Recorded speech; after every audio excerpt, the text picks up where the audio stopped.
Hello and welcome to the final instalment of the first season of the Three Muscateers. On my left we have Ken Gargett, our scribe to the stars, and our right we have Peter Scudamore-Smith, the cultivator of all things cultural at Uncorked and Cultivated. And today I thought we might do a blind wine tasting, so I charged a very good friend of mine with the task of pulling three wines that were of good to great quality and that showed the typicity of where they are from, so that we could do a blind tasting. And what we'll do is we'll go through our thought process of why we think something is what it is and how we get to our conclusion. And we'll make a conclusion as a triumvirate, as we one for all for one and one for all. The correct version of this is you got one of your mates who knows nothing about wine to pull three wines out of your own cellar, which gives you a bit of an advantage, but anyway. So number one is there's a little bit of smoky grassiness there, a little bit of wood contact, wonderful length of acidity and some big fruit there. For me, the more time it gets, the more some of the Sauv Blanc characters come out, which would normally, for me, be a horrible thing, but this is just a beautiful wine.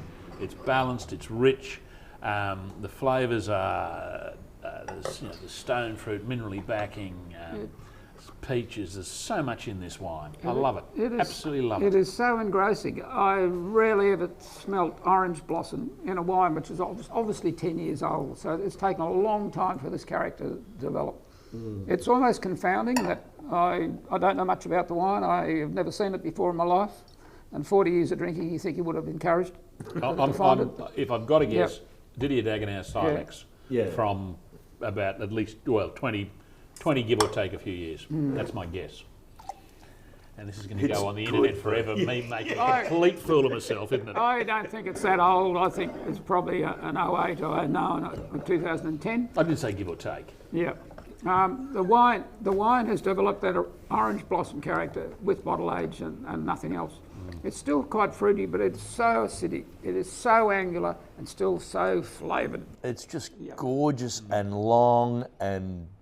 So there's hope for Sauvignon Blanc, that's all I'm trying to say. Yeah, but unfortunately, there's about 3 million Sauvignon Blanc makers. And he was one, and he flew into a mountain, which is such a tragedy because he was super... But as I said, third, I just didn't enjoy it all. Third were okay, and a third are brilliant. But I don't think I've ever seen one as good as this. But with climate change, the Loire Valley is looking so different. And the Sauvignon Blancs are looking more like New Zealand, so... What do you got? Well, there you go. Bad luck, France. So wine number two. Wine number two is quite light in colour in the glass. You can see your fingers through the glass, which usually means Sangiovese, maybe Pinot. I'm tending to that sort of. Nebbiolo. Yep. Very weak Cabernet Franc. On the nose, though, it's changed. It's very Pinot for me. When we arrived earlier, before we were setting up, I stuck my nose and had a good sniff in the decanter, and it's changed so much. When I looked at the decanter, I thought, oh, this is such and such. Now I think maybe it's not. I'm going back. Scud, you were saying you're home here. Yes, I'm in a cool part of Australia, growing Pinot Noir, probably Gippsland or Tasmania. Lots of tertiary age, so probably again 5-8 years old. Lots of those beetroots, earthy characters, very little oak. Quite drying now, so it's showing some bottle age already. Lots of high acidity. One of your Bass Phillips. Could well have done. I'm in Gippsland, or I could be in Tassie. I'm certainly not in Mornington and Yarra because I think the structure of the wine is not from those regions. I'm not sure it's quite as full as I usually get from Bass Phillip. It's a little bit on the leaner side of Pinot, but still very good fruit quality. When I sniffed it in the decanter, it had sort of tomato bush, tomato sauce, tarry notes. It had lots of florals, and I'm thinking Nebbiolo. Maybe but Steve now, decanted a wines bottle in there. I don't see. no, I think it's changed. I don't see Central Otago. No. I don't see Cote de Beaune. Not rich enough. Just Cote de Nuit could be a lighter year, but that's sort of where I am. Very crispy acidity. Yeah, really, really good acidity, and Really and good I like Adelaide Hills or Southern Victoria. It shows strawberries and could even be like maybe kiwi from Martinborough. Yeah, but there's not enough new oak to be premium, ultra premium type Pinot. I don't think that's the issue there. Very good wine and very typically It Pinot. is now, yeah. For me, it can't be anything else. All of those things have gone, and it's come back to this. Vintage. Any ideas on vintage? That's the interesting. And that too is testament to why you decant. Oh, absolutely. Because it's quite young, I would think, maybe 4 or 5 years old, Yeah, on maybe 2016. Gave it a chance to 6 or 7 years old. On the weekend, we had we opened 2 Wolf Blast, Black Label, 98 and 82. When I first looked at them, when I first decanted them, the 98 was singing. 82 looked dead. Pretty much. Thanks for coming. A couple of hours later, the 82 had just blossomed. Absolutely and it was a star. Yeah. Anyway, moving on. All right. So on to wine number 3 now, and for me, that's Bordeaux. It's what I keep thinking. A big ripe year. I know you love 03s. Yeah, I'm not sure. Yeah, it may be an 03, but it doesn't. It's lacking finesse. It doesn't give me that. For me, that but it's got richness and power. Dry it out. Old style Cabernet, old style maker, lots of Brett, lots of tarry, green fruit. So not a classic year. Very green fruit. A lot of. Do you get green fruit out? I don't get green fruit out of that. That's why it's not plush. 78. There's no fill there. There's too much fruit for it still to be a 78, I think. But it's that sort of style where you've got a bit of that green fruit character. I wouldn't be surprised if this is 03, maybe younger. I don't think it's a great We've got wine. green fruit in 03. No, not so much. I'm saying it could be a backward. It's got that. The power and richness, but it hasn't got the finesse of a good Bordeaux to me. You may have slipped in your Palmer 61, but no, I don't think it's. I certainly hope not. So, if he did, he'd we'll be be staying for lunch. I'm happy to classify this as Bordeaux. It'll be left bank, so it's Cabernet dominant, not Merlot and Franc dominant. From a probably Cru Bourgeois, not a Premier Cru Class A.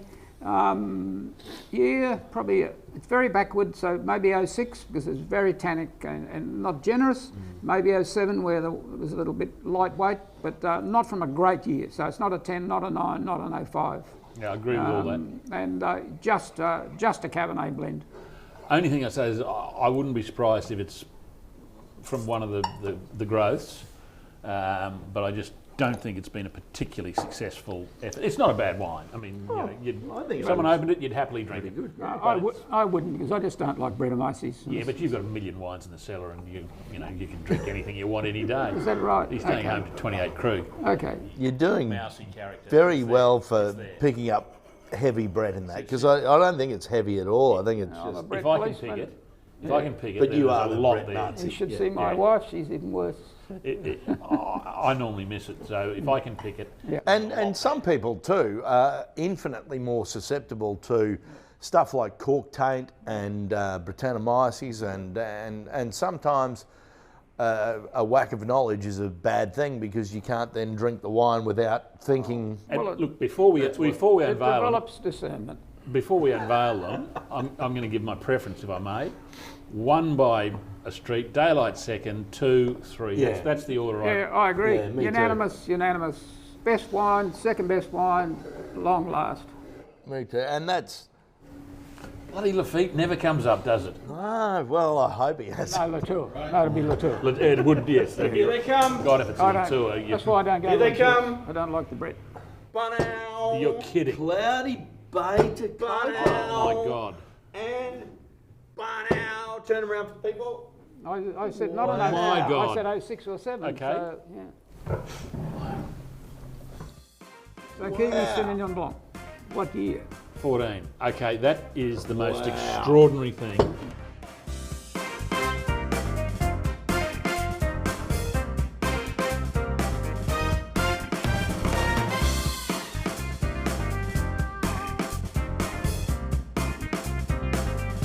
Isn't it lovely? My So a God. lot of oak. A lot of oak. Wow. Anyway, we're right on the variety, aren't we? Even though it was so obtuse. Jeez, the 05. Yeah. Oh, jeez. So St. Julian. Are we filming this? How embarrassing. Yeah, so basically we've made complete fools of ourselves. I don't know. I reckon we weren't really. too I far have away. never, ever liked that wine. And they go and do Oh this to God, me. that's just spectacular. Go and do this to me. Oh, Great wine. No, I'm going home to curl up in the corner. No, I actually drank a bottle of that about a couple of years ago, and I was pretty impressed. But nothing like that. Honestly, Nothing like that. I have never liked it. Every time I see the Cocoa, Yeah. I mean, the Cloudy Bay I can understand and I can appreciate and I don't fine, do much Cloudy Bay. but Cocoa has never appealed. Yep. And then they go and do this. But well, this is wood age, and it doesn't show the wood. It does has it? completely It's got turned so my much entire development. world upside down. It doesn't taste woody. It's just the acidity is lovely though. It's beautiful. So I hope you've enjoyed that and how we came to the conclusions we came to.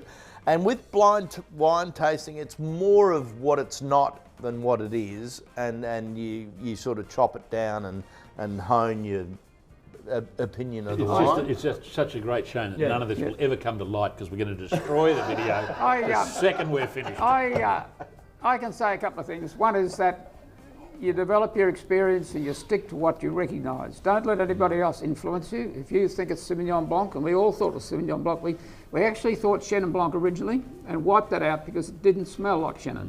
It smelled like Sauvignon. The second wine was just varietal Pinot. We didn't get the region right, but we all didn't go to Burgundy, so we all saw a new world, but we just got the wrong part. And clearly this was an old-fashioned style from Bordeaux, and left bank, we all got left bank. So none of us got the vintage right, but we weren't far off. I just assumed that if Rob was rating your cellar, he'd give us something a bit better. But he probably thinks this. Yeah, he probably does. He probably does. Isn't that a first grade? We're winding up. Isn't that a first grade? There's a graph. Well, 2005. He knows 2005 was pretty right. flat. Well, there's a pity about the Brett. And the you wines, probably charged him 3 times his share anyway, so he thinks it's expensive. The wine's dried out, so Yeah. he's fucked. So I hope you've enjoyed the blind wine tasting, and we might do another one in the next season of the Three might not Muscateers. too. Too scaredy cat over here. No, do it again. Please do it again. And I hope you enjoyed it, and leave your comments down below. And it's good night from me, and It's ciao from me. Yeah. See you later. and I hope you've enjoyed it. Over Pinot. If you like the wines the boys tried today, click the link below. Glassware supplied by RK. Ken, Peter and Chris, styled by Big W. This has been a Three Muscateers production. I say foreign.